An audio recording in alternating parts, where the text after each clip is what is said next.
Bonjour à tous. Nous sommes dans une série de paraboles, bien entendu, dans les évangiles. Nous sommes arrivés depuis la dernière fois dans la série de paraboles de Matthieu 13 et nous voulons voir la deuxième parabole aujourd'hui. Dans cette série de paraboles à Matthieu 13, Jésus décrit ce que deviendra le mouvement, l'entité qui naîtra de son message et de son ministère. Dans la première parabole, la parabole du semeur et des 4 terrains, on a vu la réception qu'aura son message et son ministère parmi ceux qui l'entendent. C'était une puissante illustration de ce qu'il était en train de faire quand il a donné cette parabole. Un des commentateurs a dit, imaginez Jésus dans une barque sur le rivage de la mer de Galilée avec une foule dense devant lui sur le rivage de cette mer, et au loin il a sans doute pu voir sur les collines des gens qui avaient de la semence et qui semaient dans leur terre, avec des oiseaux qui tournaient autour, qui voltaient autour pour essayer d'attraper des semences qui seraient tombées en terre. Jésus pouvait voir cette scène de là où il enseignait et il a pu inclure ce qu'il voyait dans la parabole, la première parabole du semeur. Et c'est vrai qu'on peut se poser la question. Parmi cette foule qui écoutait Jésus ce jour-là, quel sera le résultat de ce discours, de cet enseignement? Combien de gens dans cette foule étaient là par curiosité ou pour être distraits, peut-être par un miracle? Combien de ces gens-là écoutaient attentivement son message? Combien de vies seront transformées par cet enseignement? C'est vraiment le sens de la première parabole, celle du semeur, où Jésus dit oui, certains écouteront, ne comprendront rien et ne retiendront rien. D'autres accueilleront cet enseignement avec joie, mais ne persévéreront pas. D'autres encore le recevront, mais les soucis du siècle reprendront le dessus et il n'en sortira pas grand-chose. Et d'autres encore, la bonne terre, eh bien, cet enseignement, ce message changera leur vie. Nous allons arriver donc à la deuxième parabole et nous lisons à partir du verset 24 de Matthieu chapitre 13. Il leur proposa une autre parabole et il dit, le royaume des cieux est semblable à un homme qui a semé une bonne semence dans son champ. Mais pendant que les gens dormaient, son ennemi vint, sema de l'ivraie parmi le blé et s'en alla.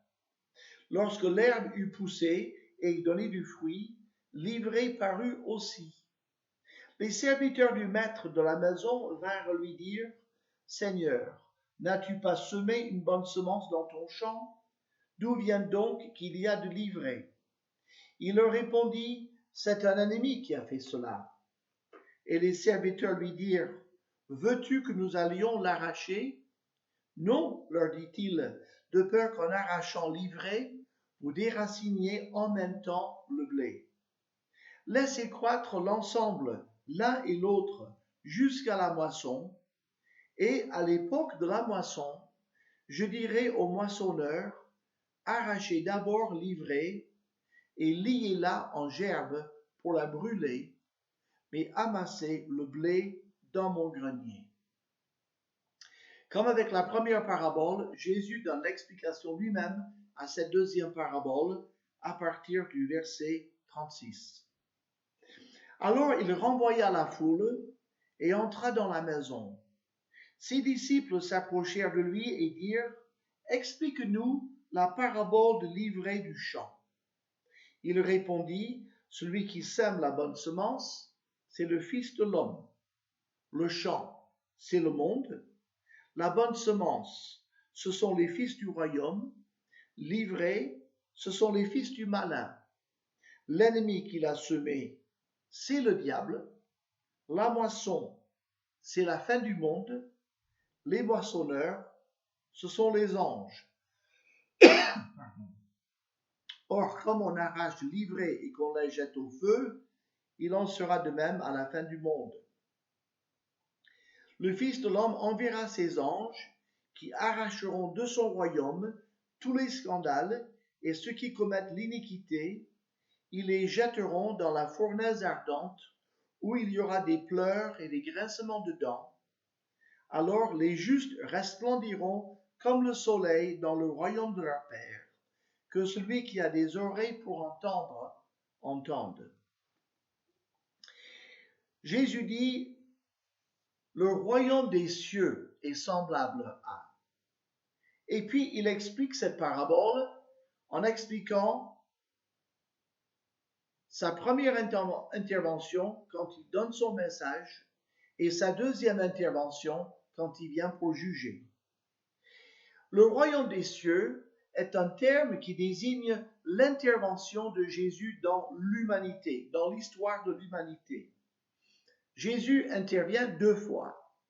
La première intervention comprend sa naissance, son ministère de miracles et d'enseignement, son sacrifice sur la croix comme l'agneau de Dieu, sa résurrection et son ascension dans le ciel. Aujourd'hui, Jésus est à la droite du Père, il est dans le ciel, il n'est pas physiquement sur la terre. Son Esprit Saint est ici parmi nous, mais lui est au ciel.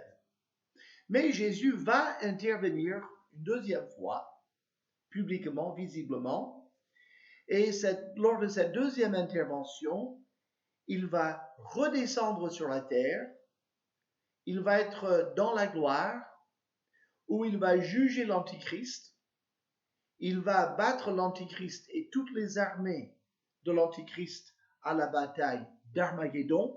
Le mot Armageddon veut dire la montagne de Megiddo. Et cette montagne surplombe une vallée où va avoir lieu cette bataille. Jésus, pendant cette bataille d'Armageddon, va délivrer Israël de la destruction et va établir son règne de paix sur la terre pendant 1000 ans. Et c'est donc dans le cadre du royaume des cieux, entre sa première intervention quand il vient pour enseigner, pour payer pour nos péchés, et sa deuxième intervention où il vient pour juger et pour régner, entre ces 2 moments-là, eh bien, que se passera-t-il sur la terre par rapport à son message et par rapport à son nom? Donc, les paraboles de Matthieu 13 et cette parabole concerne ce temps entre les 2 venues de Jésus. Ça concerne donc les temps actuels. Regardons un peu les 2 premières paraboles, la parabole du semeur et la parabole du blé et de l'ivraie, pour en faire une comparaison. Dans la parabole du semeur, il y a un semeur, une semence, il y a 4 types de terrains et il y a 6 résultats. Parce que dans la bonne terre, il y a 3 niveaux de rendement différents, 30, 60 et 100 pour 1. Dans la parabole du blé et de l'ivraie, cette deuxième parabole, il y a 2 semeurs. Il y a 2 semences et il y a un champ, sans discerner les différents types de terrains. C'est un seul champ. Dans la parabole du semeur, la semence représente le message de Jésus-Christ.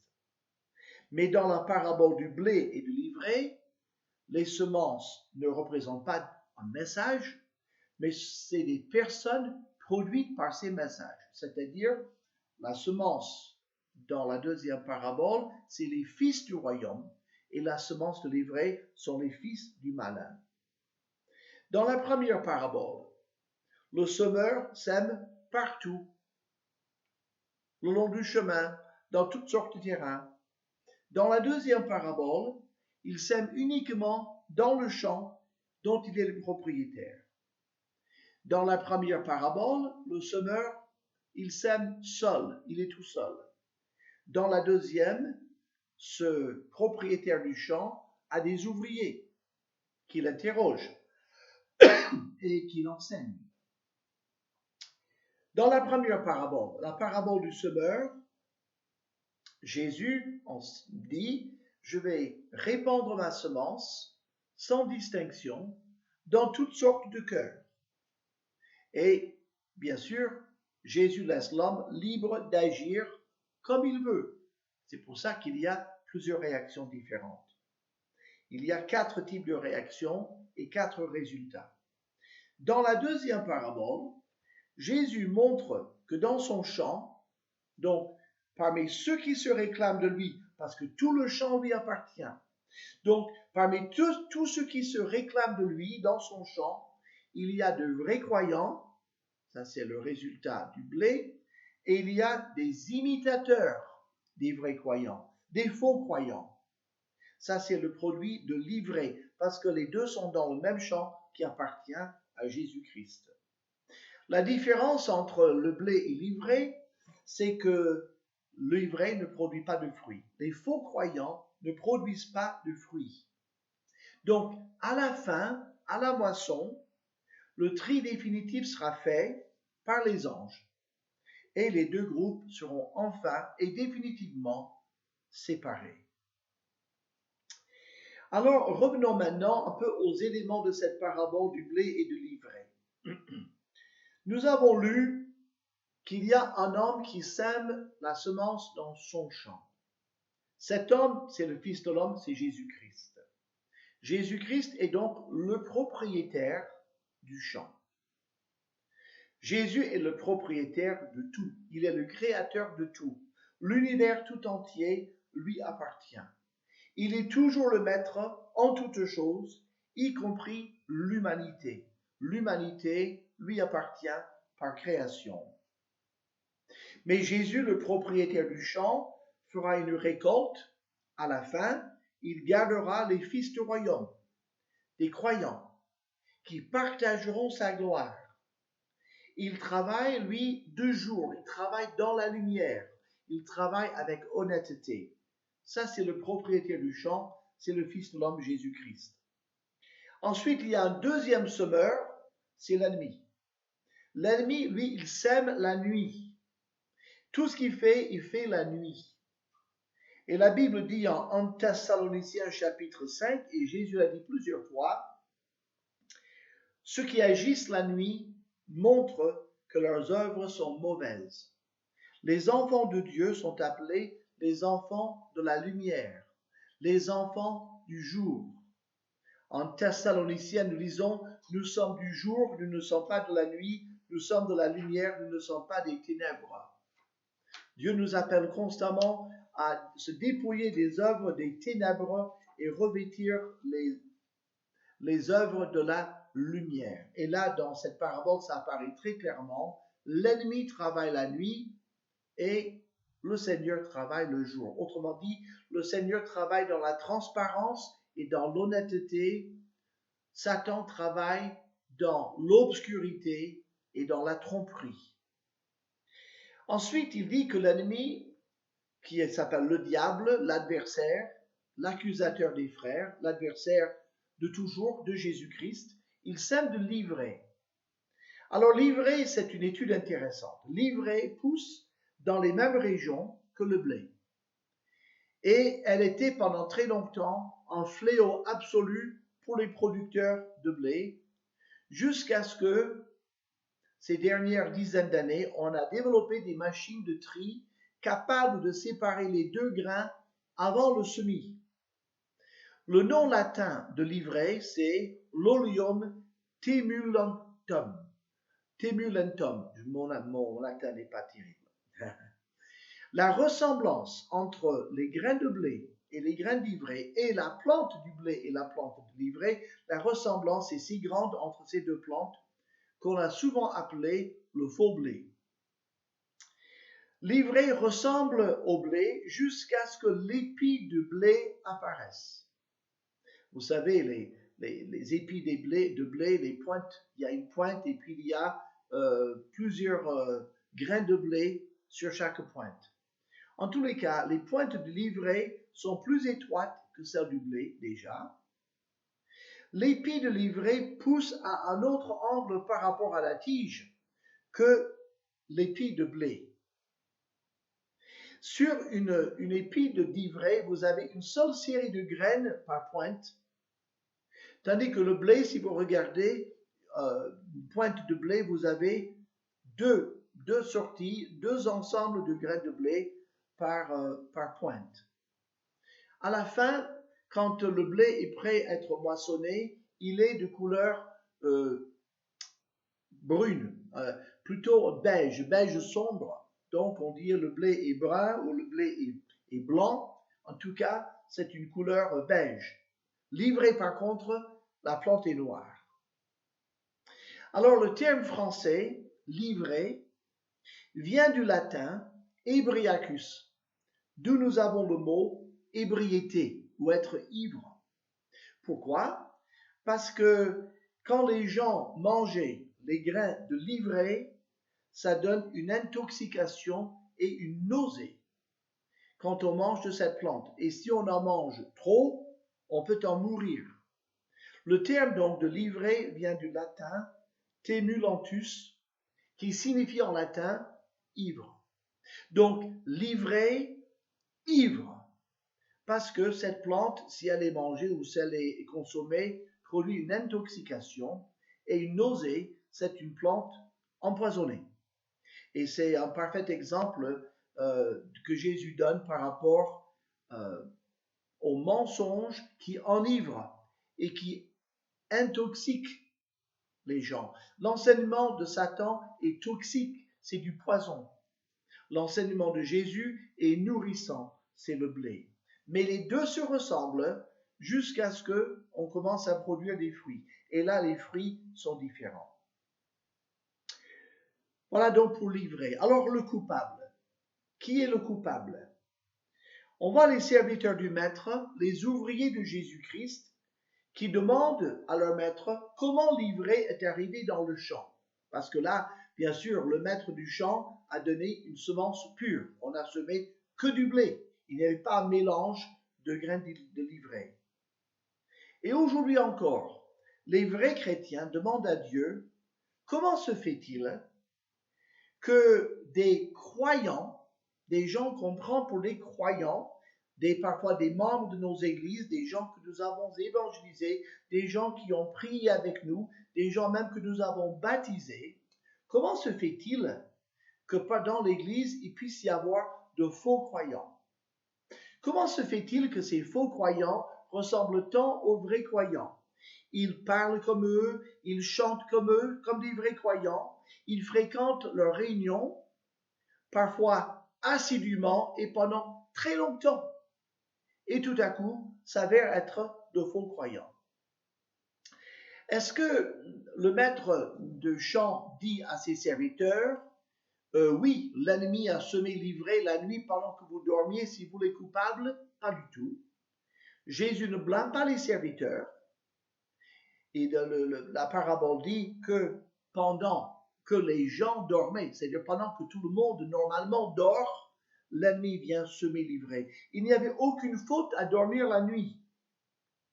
Il désigne un adversaire personnel. C'est l'ennemi du maître. C'est l'ennemi du propriétaire du champ qui a voulu nuire au travail. Ce n'est pas notre ennemi en particulier, c'est l'ennemi de Jésus-Christ. Et ce mot adversaire, ennemi, diabolos, c'est le diable. C'est lui qui est le coupable. C'est Satan qui est le coupable. Et Jésus précise que le diable agit dans la nuit. Quelle est la stratégie du diable ici? Pourquoi semer de l'ivraie dans un champ de blé? Eh bien, la stratégie du diable, c'est d'affaiblir l'œuvre de Dieu en mélangeant de faux croyants parmi les vrais croyants. Quel est l'intérêt de ça? Eh bien, ça sème la confusion dans les églises. Et ce mélange de vrai et de faux fait perdre à l'Église, au corps du Christ, sa pureté, son témoignage et sa puissance. Que faut-il faire? Ben, les serviteurs, bien sûr, ils sont remplis de zèle, ils sont loyaux à leur maître, ils veulent avoir juste une moisson de blé, donc ils proposent d'aller arracher l'ivraie tout de suite, c'est-à-dire pendant le temps de croissance, ils veulent intervenir dans le champ, bien avant la moisson, et arracher l'ivraie de parmi le blé. Mais le maître, il sait ce qu'il en est. Il sait que les deux plantes se ressemblent trop pour faire la distinction à ce stade. Il sait aussi, sans doute, et ça ne précise pas, mais on déraciner l'ivraie, on va déraciner du blé, déjà on va marcher sur de bonnes plantes. Vous ne pouvez pas entrer dans un champ de blé sans écraser quelques plants de blé. Et donc, entrer dans le champ en pleine croissance, essayer d'en arracher l'ivraie, ça va détruire une partie du blé. Autrement dit, Jésus dit en quelque sorte, si parmi ceux qui se réclament de mon nom, vous allez essayer d'arracher les faux croyants sur l'ensemble de ce mouvement-là, vous allez arracher aussi de vrais croyants. Autrement dit, vous allez faire mourir de vrais croyants en voulant faire mourir tous les faux croyants. Donc Jésus dit non, on laisse pousser tout ensemble jusqu'à la fin. Cela ne veut pas dire, beaucoup de gens pensent que l'église de Jésus-Christ, bon, c'est l'église locale ici, ils pensent que le champ, c'est la communauté évangélique, comme nous, l'église chrétienne, et que le Seigneur veut qu'il y ait de vrais croyants et de faux croyants, et que tout le monde doit collaborer ensemble et rester ensemble jusqu'à la fin, et puis Dieu fera le tri. Ce n'est pas ce que le Nouveau Testament enseigne. Jésus n'est pas ici en train de parler d'une église locale, d'une église évangélique ou d'une église de type baptiste avec des gens baptisés par immersion et qui sont membres de la même église et qui persévèrent ensemble dans l'enseignement de la Bible. Quand la Bible parle de discipline d'église par rapport à un faux croyant, par exemple, en Corinthiens chapitre 5, il y avait un homme qui avait pris la femme de son père. C'était une honte. Et l'apôtre Paul dit, il faut exercer une discipline dans l'église. Il faut que l'église discipline ce frère désobéissant. Le frère finit par se repentir, abandonner son péché, et il est revenu à l'église. Et en 2 Corinthiens chapitre 2, l'apôtre Paul dit à la même église de pardonner à ce frère, puisqu'il s'est repenti de son péché, et de le réintégrer dans l'église. C'était apparemment un véritable chrétien, mais qui avait commis un grand péché. La discipline de l'église a fonctionné. Par contre, l'apôtre Paul parle de d'autres gens qui prétendent être de vrais croyants, mais qu'on se sépare d'eux parce que ce ne sont pas de vrais croyants. Donc, la parabole ne signifie pas qu'il faut se laisser se développer le péché au sein de l'église locale sans exercer la discipline. Ça, c'est clair. Alors, qu'est-ce que Jésus enseigne ici? Jésus enseigne quelque chose de beaucoup plus global. Jésus enseigne ici que son message, son nom, va engendrer un mouvement qui s'appelle la chrétienté. Vous avez deux termes qu'il ne faut jamais confondre. Il y a le christianisme. Le christianisme, c'est le message de Jésus-Christ. Le christianisme, c'est le message de la Bible. Tous les vrais chrétiens croient au christianisme et font partie du christianisme. C'est la parole de Dieu, l'évangile, tout l'enseignement de la Bible, la parole de Dieu. Le christianisme, c'est la vérité, c'est le message. Jésus donc a fondé le christianisme. Il y a un autre mot, c'est la chrétienté. La chrétienté, c'est l'ensemble de toutes les personnes qui se réclament de Jésus-Christ. Tous ceux qui se disent être chrétiens. C'est la chrétienté. Et Jésus fait allusion ici à la chrétienté. Les bonnes semences, la semence que Jésus a semée dans son champ à la première parabole, un semeur sème dans son champ, c'est le christianisme, c'est le message de l'évangile. Jésus ici dit, dans la deuxième parabole, le champ, c'est tout, ça m'appartient, c'est tout ce qui se réclame de mon nom. C'est la chrétienté. Qu'y a-t-il dans la chrétienté? Il y a l'Église catholique romaine, qui disent être Église chrétienne. Il y a toutes les églises orthodoxes, qu'elles soient orthodoxes grecques, orthodoxes russes et n'importe quelle autre église orthodoxe. Ils se réclament de Jésus-Christ. Il y a tout le protestantisme qui disent être l'église de Jésus-Christ. Il y a les témoins de Jéhovah qui se réclament de Jésus-Christ. Il y a les Mormons qui se réclament de la personne de Jésus-Christ. Et toutes les sectes chrétiennes, même s'ils ont d'autres prophètes et d'autres gens, ils disent globalement, ils se réclament de Jésus-Christ et de la Bible. Puis vous avez toutes les églises évangéliques, y compris les églises des Assemblées de Dieu, les charismatiques, les églises évangéliques, les baptistes, les frères, toutes les églises évangéliques inimaginables. Donc, tout cet ensemble d'églises et de structures religieuses ont en commun une chose, tout le monde se réclame de la personne de Jésus-Christ. Tout le monde dit croire l'Évangile. Vous ne trouverez dans ces églises personne qui nie croire l'Évangile. Seulement, se réclamer de l'Évangile et se réclamer du nom de Jésus-Christ, ce n'est pas la même chose que de croire uniquement la parole de Dieu et être né de nouveau. Dans la chrétienté, il y a un très grand nombre de personnes, peut-être la majorité, qui n'est pas né de nouveau, qui ne va pas aller au ciel. Dans ce champ qui appartient à Jésus-Christ, et parmi ceux qui se réclament de Jésus-Christ, il se peut que la majorité ne connaissent pas l'Évangile.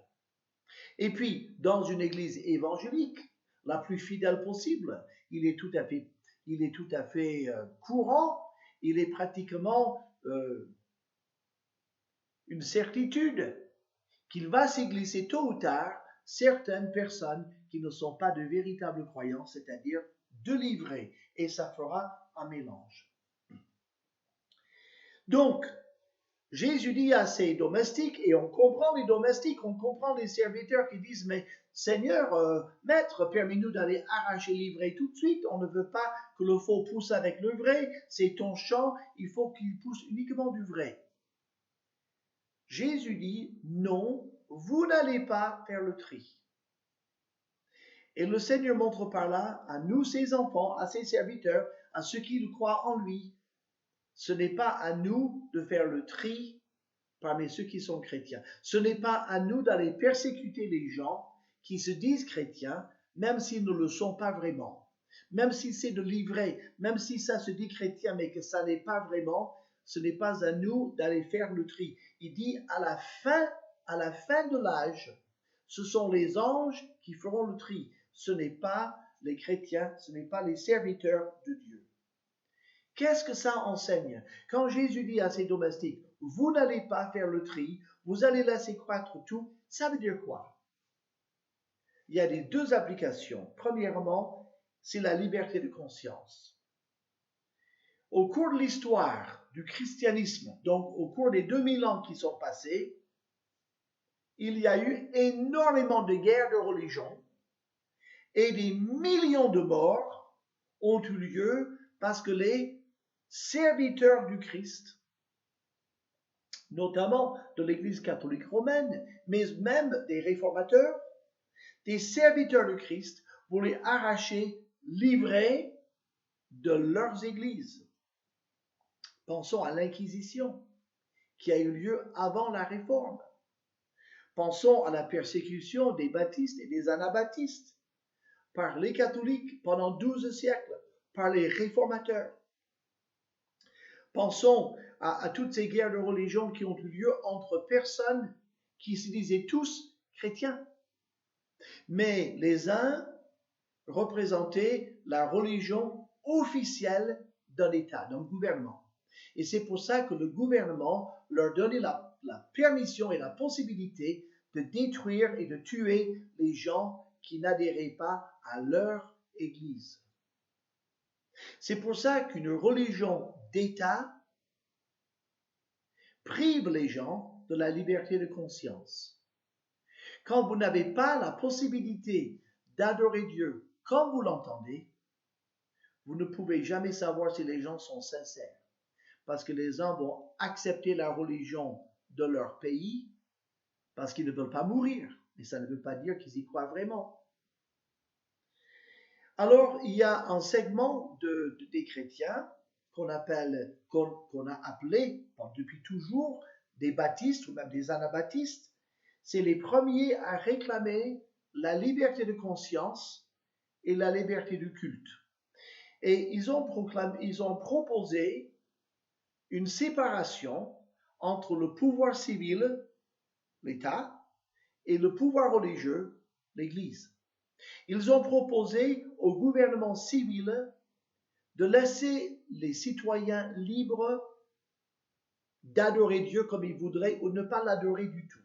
Laisser les gens libres sur le plan spirituel et sur le plan religieux. De n'imposer aucune religion d'État. Que le gouvernement civil serait civil et que les affaires spirituelles et religieuses seraient laissées à la conscience des citoyens. Et c'est le régime sur lequel nous vivons aujourd'hui, Dieu merci, en France, parce qu'en 1905, on a fait la séparation entre l'Église et l'État. Ça veut dire que l'État ne faisait plus la promotion d'une seule Église. L'État n'avait plus de religion officielle, comme ça avait été le cas jusqu'à présent. L'État s'occupait d'affaires uniquement civiles et les questions spirituelles et religieuses étaient laissées à la libre appréciation des citoyens. Donc, on n'établit pas de religion officielle, on laisse les religions se développer comme elles veulent, à condition d'obéir à la loi civile de l'État. C'est ce que Jésus a enseigné dans son ministère. Quand il a dit « Rendez à César ce qui est à César et à Dieu ce qui est à Dieu ». C'est ce qu'ont enseigné les premiers apôtres. Quand on leur a dit de ne plus enseigner au nom de Jésus, ils ont dit « Nous devons obéir à Dieu plutôt qu'aux hommes ». Ce qui fait qu'un vrai chrétien, un enfant né de nouveau par Jésus-Christ, il va être un citoyen exemplaire dans tout ce qui concerne les lois civiles de son pays. Mais si son pays lui demande de désobéir à Dieu, il obéira à Dieu, tout en étant prêt à assumer les conséquences ou la punition parce qu'il aura obéi à Dieu. Mais là où Dieu ne donne pas de consignes, il va obéir loyalement au gouvernement civil. Et donc, nous pouvons vraiment remercier le Seigneur pour la liberté de conscience que nous avons dans nos pays dits démocratiques. Et nous pouvons déplorer le fait que Satan, utilisant la chrétienté, les éléments de la chrétienté, ait tué en fait de vrais croyants parce que des religions dites chrétiennes imposaient leurs lois à la population d'un pays. L'Évangile s'adresse à tout homme, à son âme et à sa conscience. Ce n'est pas par la pointe d'une épée que des gens se convertissent, c'est par la foi en Jésus-Christ. Quel est notre rôle donc aujourd'hui?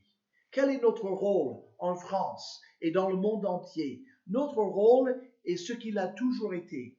Et je voudrais terminer en lisant les 2 premiers versets de 2 Corinthiens chapitre 4. L'apôtre Paul écrit ceci. C'est pourquoi, ayant ce ministère, donc annoncer l'Évangile, selon la miséricorde qui nous a été faite, nous ne perdons pas courage.